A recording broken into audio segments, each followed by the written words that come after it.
Shame thrives in silence. At least it does for me. And I'm over it. You're listening to Side Hustle Pro, the podcast that teaches you to build and grow your side hustle from passion project to profitable business. And I'm your host, Nikayla Matthews-Okome. So let's get started. Hey friends, hey, welcome back to the show. It's Nikayla here, back to kick off this fall season with a solo episode. Now, this isn't just any solo episode. This is the beginning of what I'm calling the expansion era. Why? You'll hear more about it in a second. So, first of all, I have to admit, I am a little bit nervous, y'all. I feel that I have never been this vulnerable and open on this show before. And as I was outlining today's episode, to be honest, I teared up more than once because obviously I was reliving some stuff, and I'm just honestly just sitting back and looking at how much I've been shouldering the last few years and how much not talking about it has probably been to my detriment. And so this expansion era is about expanding in more than one way. It's about opening myself up to the Nikayla I know I can be and stepping into a new era of myself in not only business-wise, but personally, and also hopefully by sharing my story, being able to open up community for other women and other entrepreneurs and other mothers, and just community in hearing that you are not alone. I know how impactful that's been for my journey. So here we go. So let's take it back. All right. The whole premise of this episode is how I lost my mojo and what I'm doing to get it back. So first of all, let me say, today I'm going to be real about what it all looks like, how I'm getting back to me. This isn't a highlight reel at all. This is me stripped down, telling the truth about the last few years and a little bit of backstory. So when I launched my podcast back in 2016, I had no idea what it would grow into. I started it out. It picked up because there was a need for these stories of Black women entrepreneurs who were side hustlers, turned full-time entrepreneurs. I was craving it. Other people were craving it. So it took off. I leaned into it. I went hard on marketing. I went hard on promotion. And by 2017, I was able to quit my job to do it full-time. By 2019, I was having one of my best years yet. The show was thriving. Sponsorships were coming in. I was getting approached with deals and sponsorships. I was being approached to be on the Today Show. I was coaching women on how to grow their own podcasts. And I felt like I was finally walking in my purpose. But then 2020 came. I had my first baby. And right after that, the pandemic hit. So suddenly there was a brand new mom stuck at home with my baby boy Kingston with no real plan for how life or business was going to look. It was me and Moyo figuring it out alone at that point. So when I launched Side Hustle Pro, we were living in Arlington, Virginia. We had moved to Baltimore, Maryland at the top of 2020 to be a little closer to our family in New York, but still, enjoy the space of the DMV. And I really enjoyed our time in Baltimore, but I digress. So I didn't really get it until I was in it that, whoa, I did not plan what life would look like now. Let me be honest, I was stressed.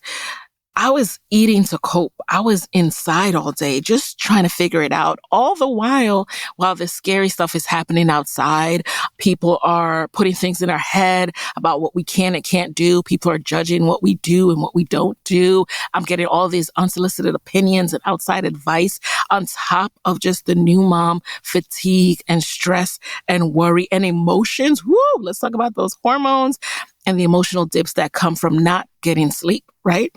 And before I knew it, I didn't even recognize myself anymore. On paper, though, things still looked good. Income was strong, downloads were up, everything looked like it was working. But inside, I was unraveling, y'all. So fast forward, 2020 was inside for us. 2021, we started dipping our toe back outside. I went to my best friend's bachelorette, had a blast, her wedding, and things started to come together a little bit. We started to go to birthday parties and things to get Kingston more exposure to other kids and things like that. And then we went home to New York to visit our parents for a few times. I was walking around in New York and I just got this feeling like, man, I really wish we could move back here. At that moment, I had a solo day in New York, and I remember distinctly feeling like I belong here. I grew up in the Bronx. I'm from New York, born in Jamaica, grew up in the Bronx. So New York is really home for me. And I had that moment, but then I was like, I don't know. I don't see that happening, blah, blah, blah. But in 2022, we were able to move back to New York. And that was a turning point. It felt like coming home again. It felt like it unlocked a place in me that had been bottled up. Really, it was a way of helping me through the loneliness I had felt in Baltimore. I enjoyed so many aspects of Baltimore, the food, the neighborhood we were in, being able to walk to the park and all that stuff. But I was extremely lonely. So being able to see my parents regularly, reconnected with my friends, having my son start daycare / preschool, it gave me energy. I did realize it gave me energy I realized I was missing.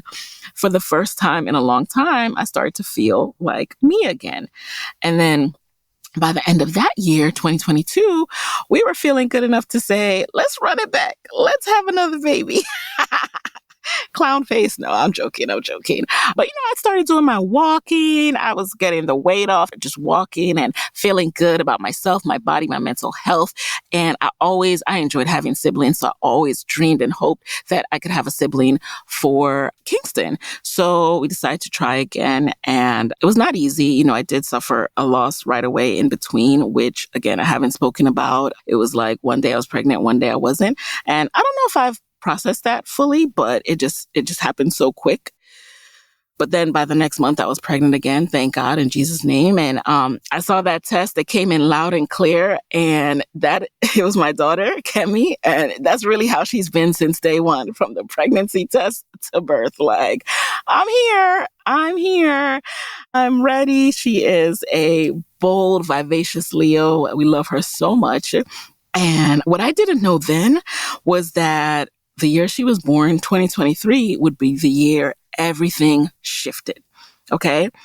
The podcast landscape changed. I switched podcast networks. Downloads dropped. And sponsorships became inconsistent. And my revenue, it became inconsistent too.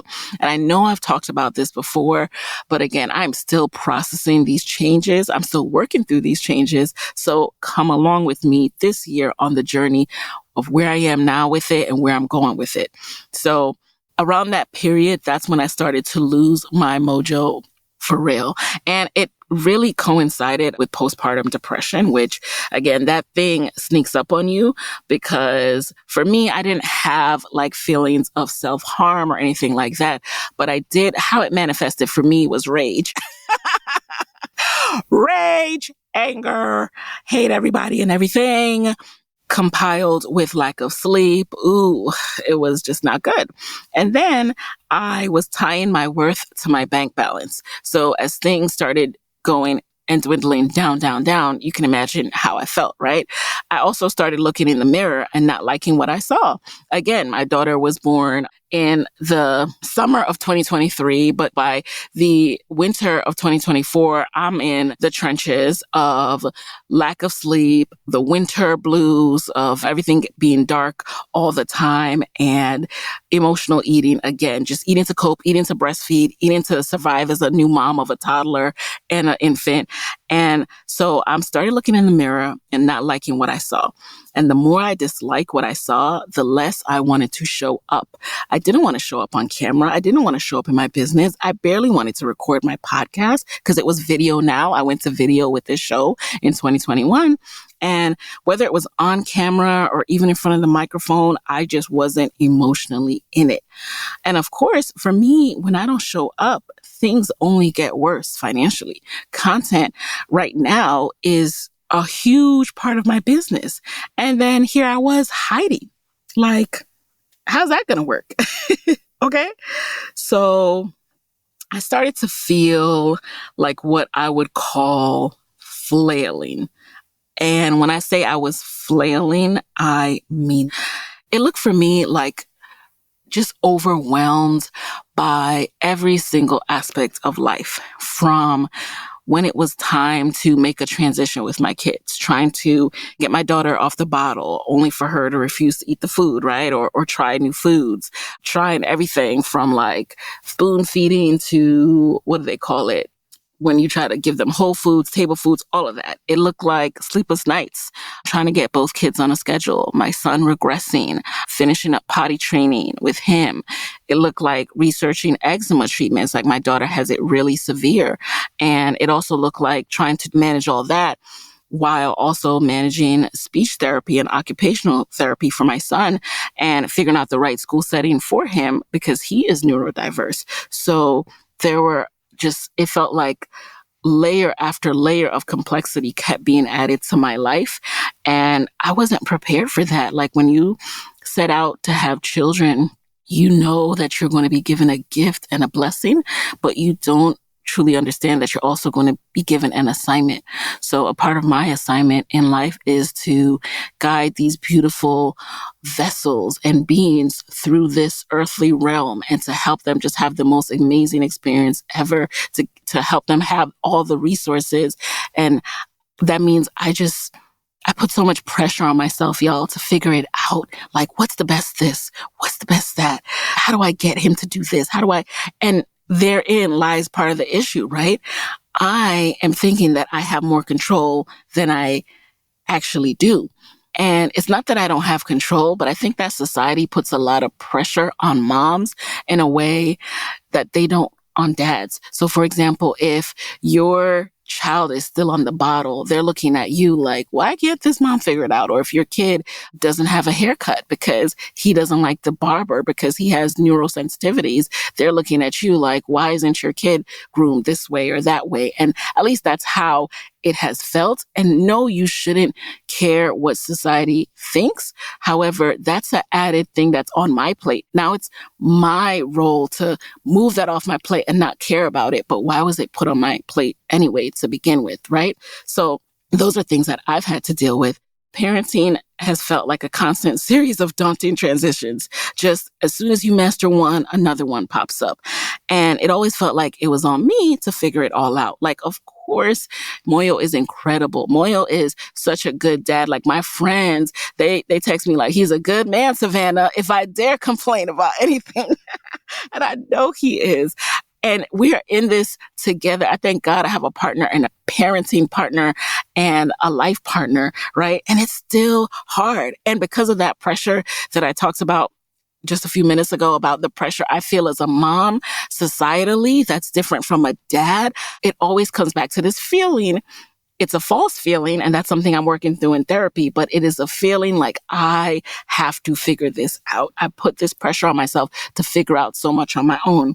And this is a season where I have to let that go through, with the help of God, therapy, and just consistently talking through this. I've got to let this go. So with all that going on, my business took a backseat. Understandably so, right? Not surprising. I poured into my kids because they are my number one priority. I was mothering, okay? But inside, I felt like I was unraveling more and more. I was tired. I was still emotional eating. I was stressed. I wasn't creating. I was really in a creative rut and block. And the less I created, the more I felt behind, the more I felt stressed. I was just caught in this loop of discouragement, really. And then dealing with the postpartum depression. That's when I really started to question everything, myself, my work, my purpose. There were moments where I seriously thought maybe I should just quit the podcast, quit the business, and just stop. Maybe I should walk away from podcasting altogether. Maybe I should walk away from everything I've built. And maybe it's time to go back to corporate America, because if this is stressing me out this much, if money is stressing me out, why am I doing this? And it's tough because on the one hand, I felt like, man, did I really do all this just to stop? Because I don't feel like I can do both, right? I don't feel like I can run a business, go back to work full time, take care of my 2 kids, one of whom has special needs, right? Be a great wife, do what I need to for my self-care and health. I don't know if I can at this particular juncture. So it almost felt like a death. Like, am I seriously just closing my business? How do you unpack that? How do you unravel that, right? But deep down, I knew the truth. Nothing works unless I'm good. That's what it comes down to. Nothing is going to work unless I'm good. So that means I need to take care of myself. I need to put myself first for real. People always say that, but I mean for real. Like, I'm talking about I need to eat first before I even make you a sandwich, kid. Like, my family needs the healthiest version of me. My business needs the most confident version of me. And I wasn't her. I haven't been her. Not in these moments, not in these last 2 years, not in these last 5 years since I've had my son. And so once I made that realization, that's when I started to shift how I think about the order of my life. Not this quick fix version, new year, new me kind of stuff, or, new fall, lock in like they're doing on TikTok this season. I am locking in, but it comes down to more than a challenge, y'all. You're going to see me in this expansion era. You're going to see the real version, the messy version, who sometimes it's not like I'm trying to put up a front, but like everybody else, I'm like, do you want to see this? Can you learn from me having a depressed crying moment? Like, what does that serve you? The way I think about it right now is, yes, the messy version might serve you in the same way it has helped me when other vulnerable women have shared the struggles they're going through. So you can know you're not alone. You're not crazy. This is hard. The way society is designed, it is hard. It's not structured well. There doesn't seem to be enough room for ambition and motherhood to thrive. It just doesn't. But yet I'm still going to find a way. Okay. So you're going to see the real version, the messy version, the kind where I admit to myself that I can't keep doing things the way I've been doing them. What will that look like? Stay tuned.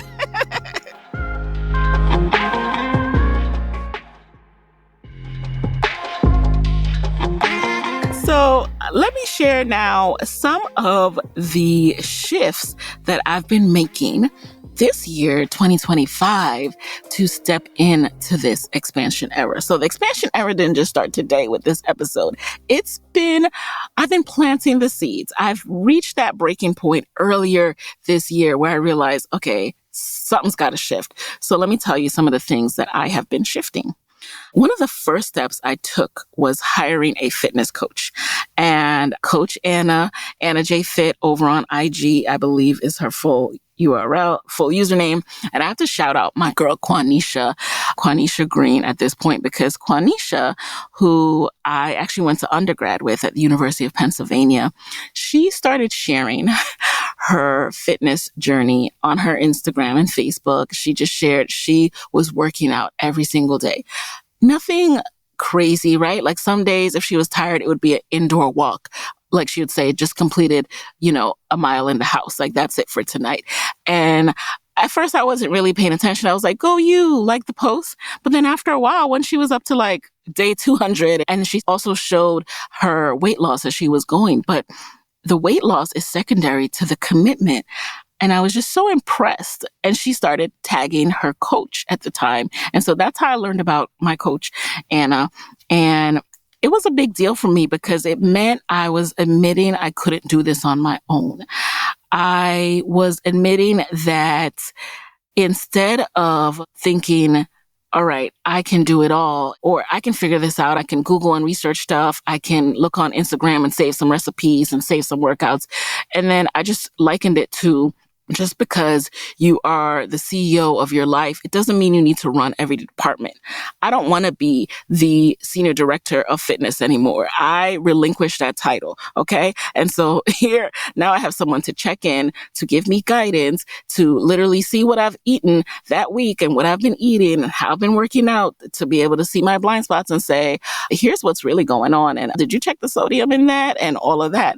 And these are things that you think you're doing on your own, but like everything else, I mean, you just kind of get into a groove. You have peaks, you have highs, and then you just dip. And at first I thought, okay, once I have a coach, the weight will melt off. The habits will magically click. I'll be so pumped. It's going to be great. And at first it was like that. I was souped up. I was like working out at least 4 days a week, every week for a few weeks. But of course, it wasn't that simple. The weight was coming off slowly. I'm talking about slow as molasses. And it was because I was still emotional eating when I had a bad day. And honestly, being an entrepreneur means a lot of bad days. It means I was riding those highs and lows every single week.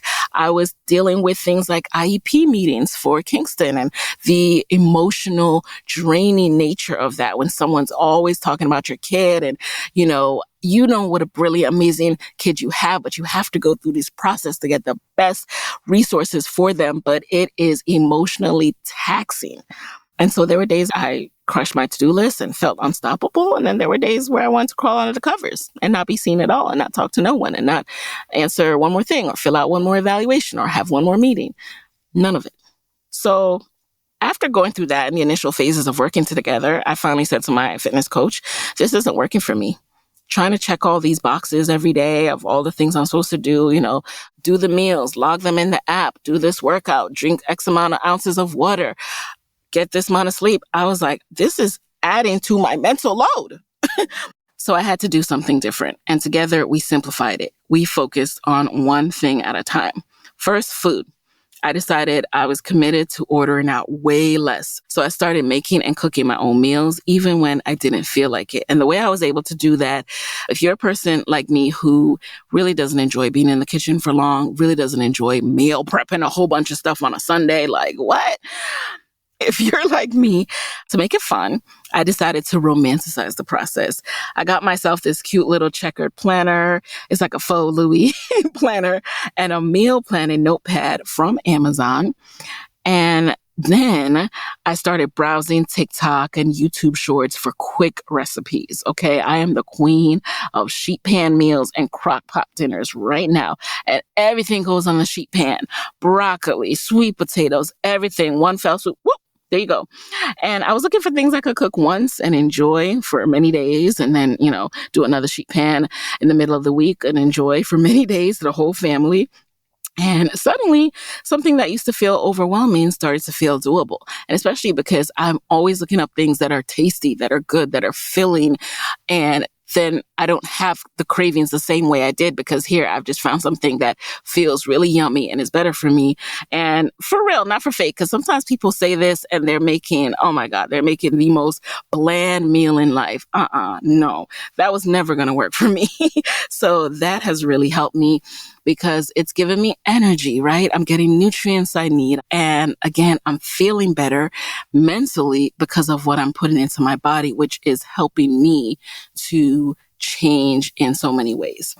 So the second thing I focused on when it came to the expansion of my fitness was movement and very easy movement. I want movement to feel like something that's a no-brainer that can just happen. So we, for now, did away with all the weight workouts in the app, the exercises on the app that she was giving me because, again, that was just another thing on my mental load. Oh, I gotta, schedule some time, wake up early when I'm getting not so much sleep already to try to squeeze in this 40-minute workout on the app. And it's like, no.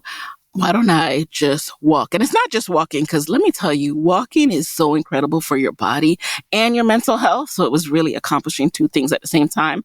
I remembered back to 2022 when all I would do was just walk every day. And then the weight just slowly but consistently started coming off. And I was feeling so much better getting that walking every day.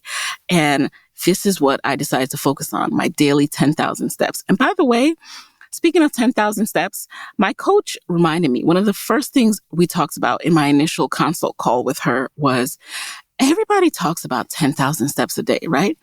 But if you're barely hitting 5,000 or 6,000 regularly, That's just not realistic. So we set a goal, 8,000 minimum and 10,000 as a stretch. But now, because I've been doing this for more consistently, I always aim for 10,000 and then some days fall. But that's my new focus. And yeah, that's what I started doing. On good days, I'll walk outside, or on days when I'm less crazed, when it's nice weather, I'll walk outside, breathe the fresh air and clear my head. And on busier days, I hop on the mini stepper. Sometimes I step in the kitchen while meals are cooking. Other times I step in the bedroom, or I step in the alcove, in the hallway. I step anywhere after the kids went to bed. If I did not get my 10,000 steps, what I love to do at night is just finish those up on a mini stepper in the dark, in the kitchen. And it's also a way of clearing my mind before bed. So it's not fancy, but it is consistent. And consistency, more than anything, is what started to shift how I feel about myself. I think there's no denying that when you make a commitment to yourself and you love on yourself in that way, by treating yourself good, your body good, and giving yourself what you need and deserve, there is a level of confidence and hype that comes from that. Cause like, I'm looking at myself now and I'm like, you go, girl. Like, even when I don't lose weight, and we know weight is not even the best metric, but I look at myself in the mirror and I'm like, oh, I've maintained this weight loss that I've had so far for X amount of days. I used to, I didn't put on any water weight or any crazy thing as soon as I saw that number on the scale, then going out and buying a burger. Like, no, girl, you're doing it. So I love that. And I've realized just how much taking care of me doesn't have to look like a total life overhaul, which is good because, like they say, if you're making something a lifestyle, it really has to fit into your life as it is right now. If you're overhauling, you might not be able to stick to that overhaul. So I love that it can start like this, and it can start with one small thing, repeat it over and over until it adds up. So those were my small steps in the area of fitness and health. But it wasn't just my health. I realized I had also lost confidence in myself as a business owner. The strategies I used to bring in clients as a podcast coach, in the last few years, they weren't working anymore, or at least I thought. And instead of tweaking and testing, I internalized it. I told myself, maybe I'm bad at this. Maybe I'm not good anymore. Maybe no one cares about this. Maybe no one cares about podcasting, which is so ironic as everyone under the sun, from Michelle Obama to Travis Kelce and Jason Kelce, everyone under the sun, LeBron, starts a podcast. And I was telling myself that maybe they aren't relevant anymore. So I stopped. I stopped hosting my podcast webinars. I stopped coaching cold turkey too for an entire year. And then one day I realized that I cannot figure this out on my own. So just like I got a fitness coach, I realized it was finally time to invest in a business coach again. And I was talking to my coach, Claire, and she said something that really stuck with me. And this, again, was during our consult call for the program. And she says, I think you need a confidence boost. And in that moment, I felt it. She was right. There was this disconnect between how people saw me and how I was actually feeling. To close that gap, it wasn't about another strategy or another checklist. It was going to be an inside job. And it hit me that I hadn't even had a business coach since 2017 when I first quit my job. Back then, I knew I needed guidance. I was working in corporate 9 to 5. How could I possibly become an entrepreneur without guidance from somebody who had done a similar business model before me? So that's what I did. But somewhere along the way, I convinced myself that now I should know it all. 6, 7 years into business. And when you think about it, like if you really think about business years as like life years, that's crazy that I thought, what is it now? Actually 8 years in business, right? That I think 8-year-old me should know it all. Isn't that crazy? But after all, I thought I have my MBA. I'd already worked with a coach when I was starting out. So I got this. And when I would hit a wall, I just told myself, research harder, try harder, use what you already know. Just keep trying, figure it out on your own. But no, Nikayla, you need guidance. You need someone who can see what you can't.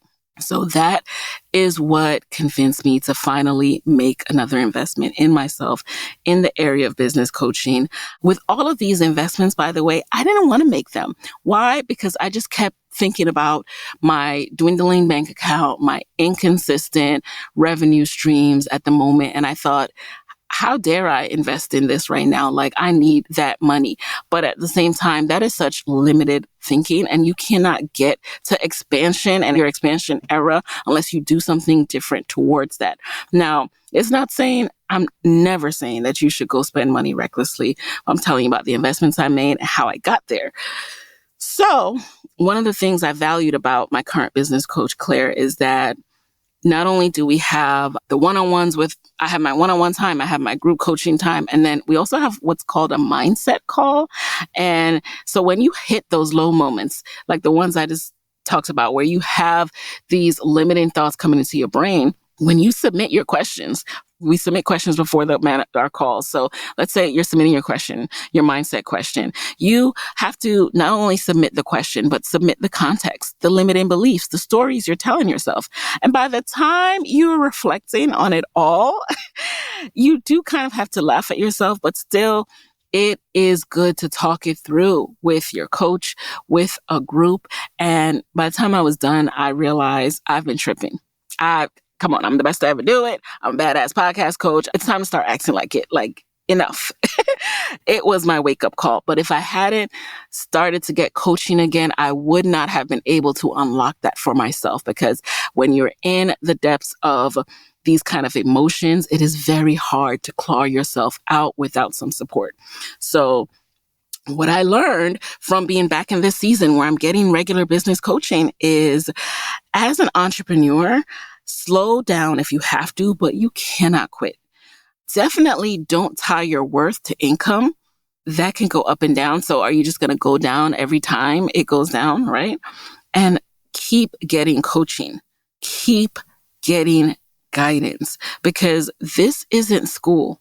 You do not graduate from being an entrepreneur. You keep on learning. Even if you've had success before, you cannot keep growing without guidance. You cannot keep adjusting to the different trends and economic times that are going to come and go without guidance.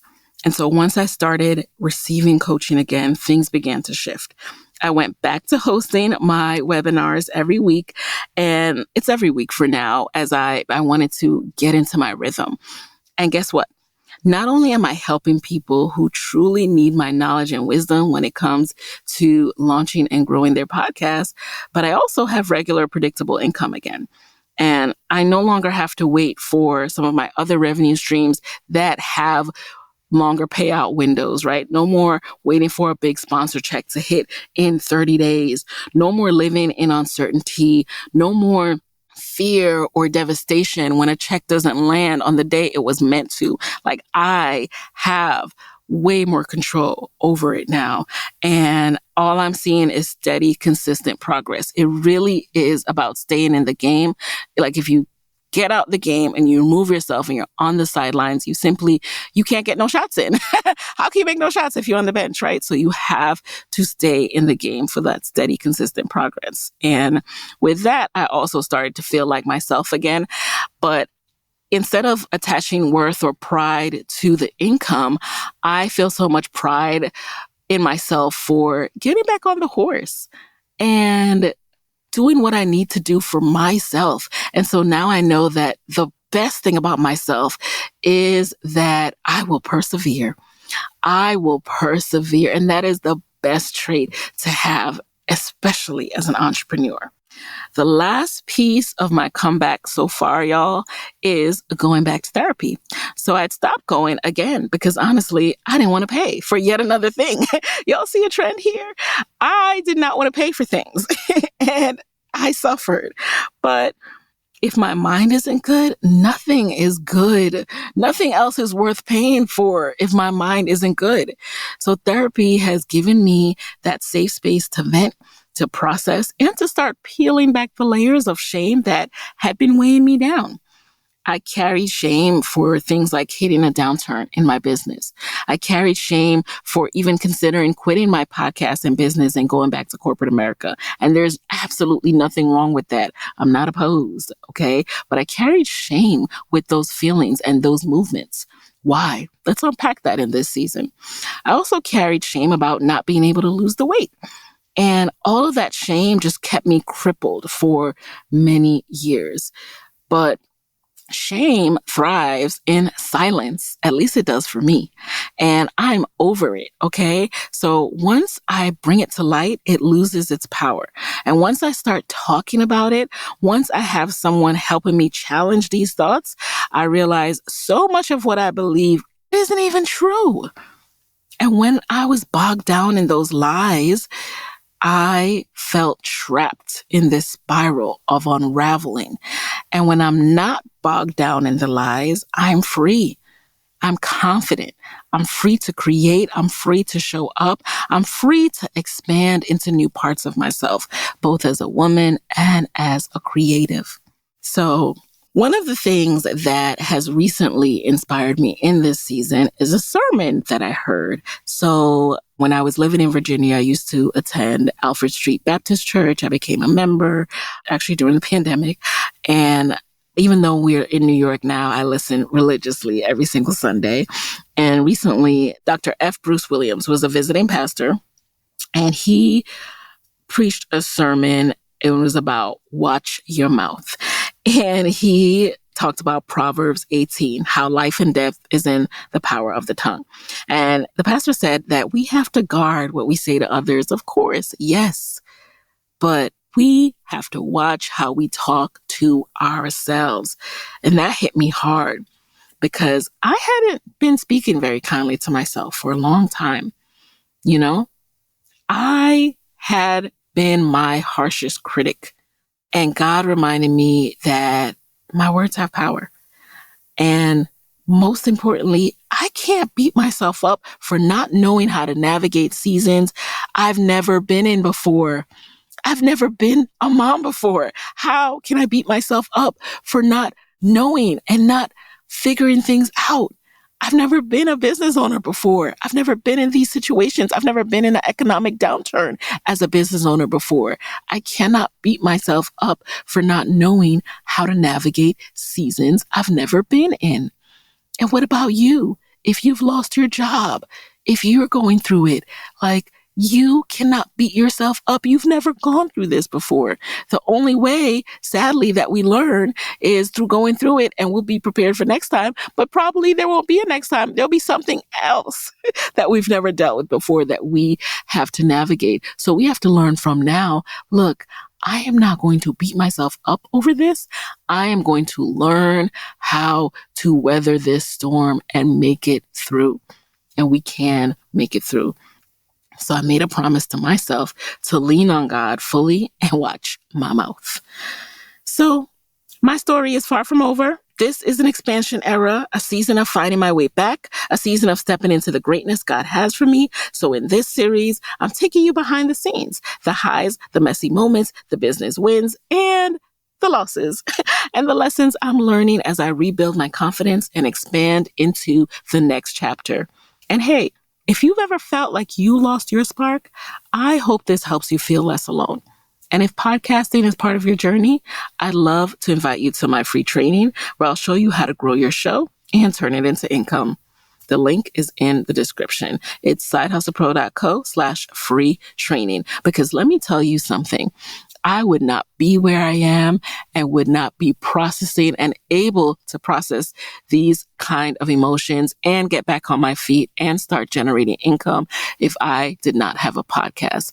My podcast has been revolutionary to my life. No exaggeration. And so if you're navigating a season of uncertainty, I encourage you to explore using your voice. Head over to sidehustlepro.co/free training to attend my next live webinar. This is my expansion era, and maybe it's yours too.